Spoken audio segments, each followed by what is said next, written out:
This is probably my favorite topic in this entire book. Division by zero. And this is a question that I put on every single test I ever give in this class. I was going to put it on that little pre-test that I was going to give you guys. So, what's 4 divided by 0?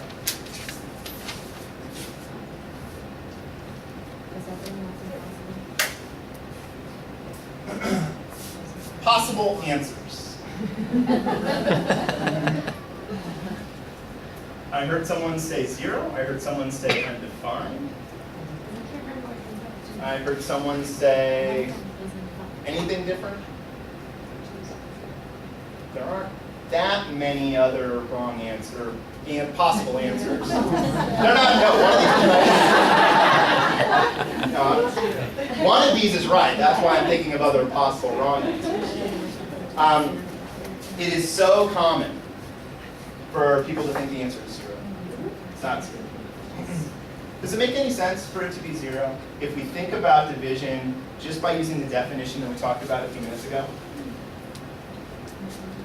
4 divided by 0 equals blank means what? What number sentence? 0 times 4.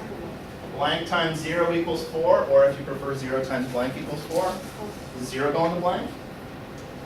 I don't think so. Does any number go in the blank?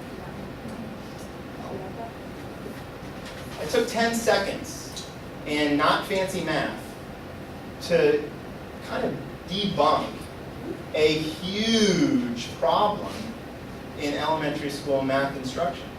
Go look in your books for division by 0. I haven't encountered an elementary school teacher that can actually pinpoint in their textbook where division by 0 is. Does that mean that it's never getting taught? Has anyone ever thought about teaching division by 0? Has it ever come up in anyone's curriculum? It has. It came up in a class. Just the kids were wondering. They were wondering. Okay, Yeah. so it was and of course that's going to happen, right? I mean, you give them a sheet of division problems and you don't have any divisors that are 0.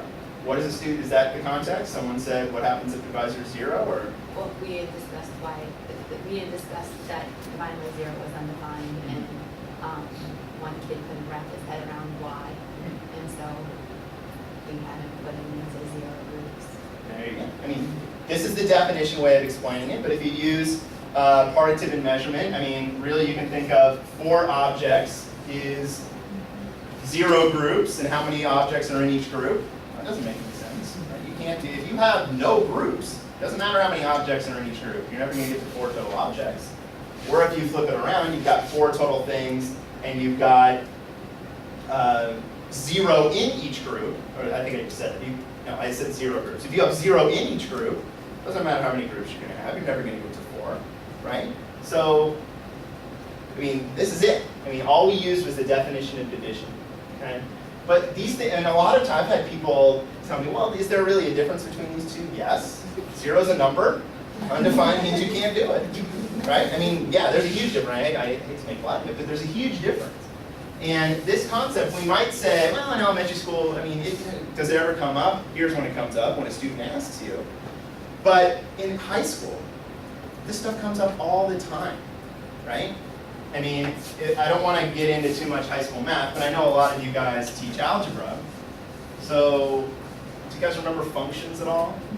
Like, basically just input-output machines, right? What can we do with them? We can evaluate them, we can graph them, we can do all sorts of things with them. So if you have, I'm just going to do an equation instead of function notation. If I say graph this, right, on a coordinate system like so. Well, it's a little, I mean, if you guys remember this, if you don't. If you think that when I plug 0 in, I get 0 out, your graph's wrong. Your complete understanding of this very elementary function, by the way, is completely wrong if you think that 1 divided by 0 is 0, right? And anytime you have, I mean, there's a whole class of functions called rational functions, which is just a function on top of another function, or a polynomial on top of another polynomial, right? If you think that when 0 is on the bottom, the whole thing is 0, then your complete understanding of those functions is incorrect, right? And that happens all the time now, and beyond.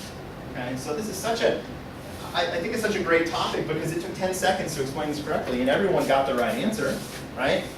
All I had to do was prod you to use the definition of division, right? And then everyone got this, and then everyone understands that you can't put anything in here. Least of all, you can't put 0 in here, right?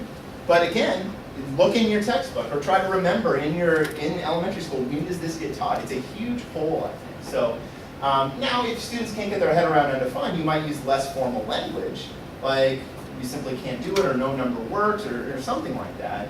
But saying it's 0 is just flat wrong. Okay? Now again, if that's something you've done up until this point, you probably learned it that way too, right? So why would you think that it's anything different? This is why precise language, precise terminology is so important. Really quickly, 0 divided by 0 is also undefined, but for a slightly different reason. 0 divided by 0 equals blank means blank times 0 equals 0. There our problem was nothing worked. Here our problem is everything works, right? Our division algorithm, this word unique here is really the kicker. That just means there's one answer and one answer only. Okay? So we're also going to have to say that 0 divided by 0 is undefined as well.